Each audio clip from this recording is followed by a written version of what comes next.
বাংলাদেশের বুদ্ধিজীবীরা যে ৭১ মুক্তিযুদ্ধ হবে এটা আজ করতে পারে নাই, এবারও বুদ্ধিজীবীরা ফেল মারছে। তো আমি বলবো যে এই ক্ষেত্রে খুব গুরুত্বপূর্ণ এইটাকে বুঝা, আসলে সময়ের সন্তান বলতে একটা আইডিয়া আছে, সময়টাকে বুঝা, এটা হচ্ছে আমাদের জন্য গুরুত্বপূর্ণ যে আমরা সময়ের ভিতরে কিভাবে সক্রিয় হব এবং আমরা কিভাবে সময়টাকে ধরবো।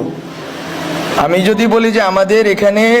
যে সার্কেলটা বেসিক্যালি এটা আমাদের একার কৃতিত্ব না অবশ্যই,